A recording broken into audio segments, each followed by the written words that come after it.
Welcome to the Talkin VAWLS Network. My name is Boogie Bentley. Just a few days away from Tennessee taking on LSU. Man, it feels like the time is dragging on. Anytime you come off of a bye week, just looking for things to talk about. Been a lot of speculation over the last week or so, talking about rankings, the college football playoff. Tennessee finally back in the spotlight, and I think some of us just need to enjoy the ride. Let's not stress out. Let's not worry about what ifs. What if Tennessee loses this game or that game? Let's just enjoy where this football team is at right now. I want to talk about the passing defense. That's a big concern for everybody. We talk about it week in and week out. Coming off of the game against Florida, obviously they absolutely lit up Tennessee's secondary. I want to talk about something that's going to take place this Saturday against LSU. Before we do that, as always, do me a favor, go ahead and smash that like button just below the video.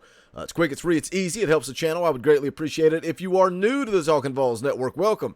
We're not experts, we're not insiders, we are fans just like you. For the fans, by the fans. If you like what we do, make sure you subscribe, click that bell for notifications. You won't miss out when we go live or when we drop a video. We will be live tonight, late night Talkin VAWLS, 9 p.m. Eastern time.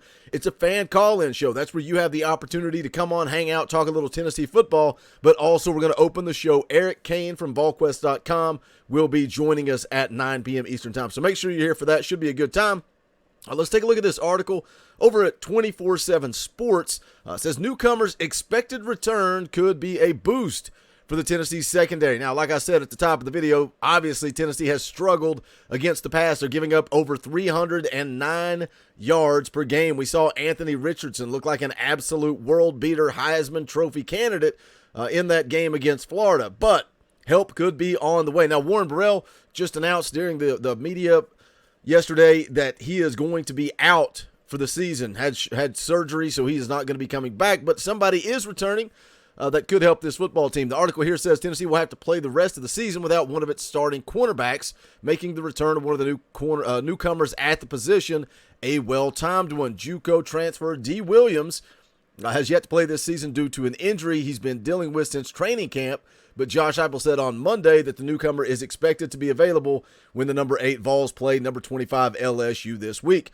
Williams returning will give Tennessee another option at corner, a position that has lost starter Warren Burrell after he recently underwent season-ending surgery on an upper body injury. Now that's something. It's kind of not comical, but at the same time, it is kind of a little humorous. You know, who in the world thought we would be sitting here going into the LSU game concerned about Warren Burrell not being able to return? He's a guy that really took a lot of heat from this fan base during the opening few weeks of the season because he was not playing up to their level of expectation. But once he went down, we realized, hey, Warren Burrell, we now kind of get it. We understand why he's out there on the field because he is the best option at the corner position.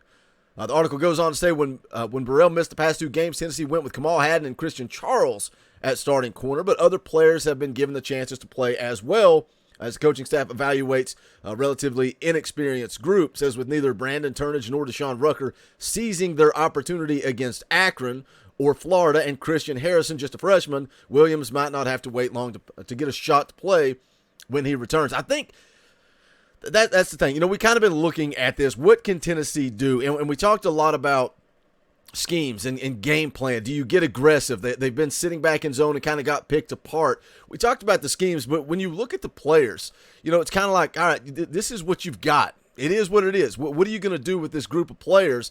And that's why I don't think you were seeing a whole lot of rotation. Nobody is really stepping up and taking that job. Kind of disappointed. Where in the world has Brandon Turnage been? Like, I just thought he would be a guy. We saw him transfer in, and I know it was one game, but one game last year when Theo Jackson was out, Brandon Turnage steps in at that star position, SEC Defensive Player of the Week. Now, is that because it was the star position? I mean, Brandon Turnage had to go make the plays, but that is kind of the star position is the highlight of this defense. Going to be pretty normal for that star position to lead the team in tackles. But Brandon Turnage is a guy that I thought would come along and do a little more. Kamal Hadden has kind of been hot and cold for me, but I think he's going to be your starter on the opposite side. Christian Charles, I don't see it. I think this is a huge opportunity for D. Williams. Now, based on what this coaching staff has done in the past, do I think that D. Williams goes out there and starts? Probably not. But I think maybe he is a guy. He's a fresh face, a new face, somebody different. Maybe he's got that fire in him to go out there and take this starting job because, again, as you run down the names there, Kamal Haddon, Christian Charles, Brandon Turnage, Deshaun Rucker, Christian Harrison. And again, Harrison's just a freshman. I think he's going to do good things for this university. But nobody's really taking the ball and running with it. Here's a quote from Josh Heupel. Says, I feel comfortable as long as he's prepared and practice in a way that you feel comfortable with him. D's been ramping it up here the last couple of weeks. Expect him to be able to play in this one. Expect him to play really well when given the opportunity.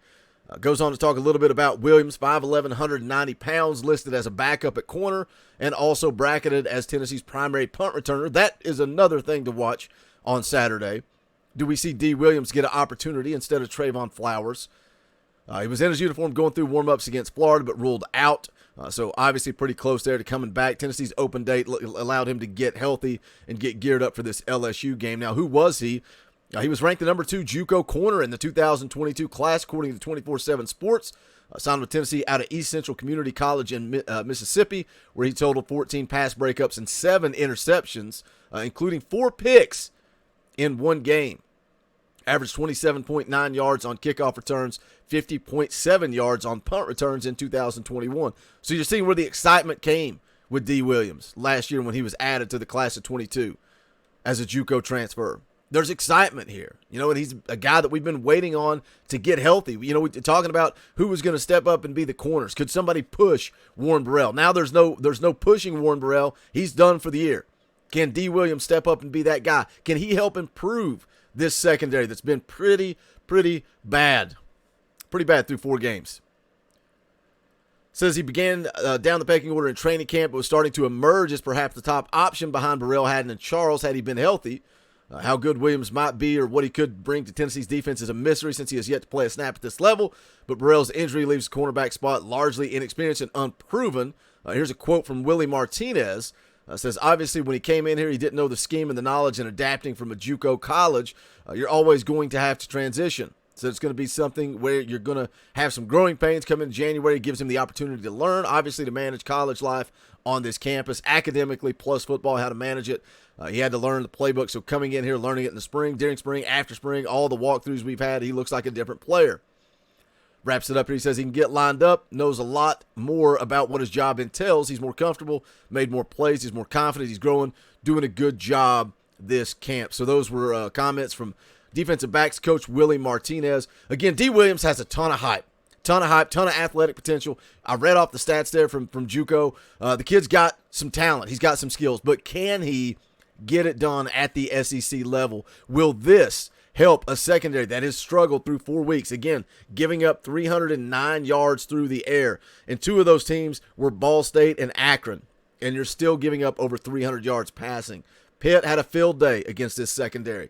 Florida had a field day against this secondary. And a lot of you pointed out when we're talking about the expectations and the hype, and we're talking about 10-2, 11-1, what the national media is throwing out there, the first thing that comes up is our secondary is not good enough. Does D. Williams provide a little spark to that secondary? Personally, for me, I think it's going to have to be schematically. I think you got to go and be aggressive. But D. Williams definitely has an opportunity to help this football team on Saturday against LSU. Hit the comment section. Let me know your thoughts. Can D. Williams make a difference, or do you think it's more scheme than it is Jimmy's and Joe's?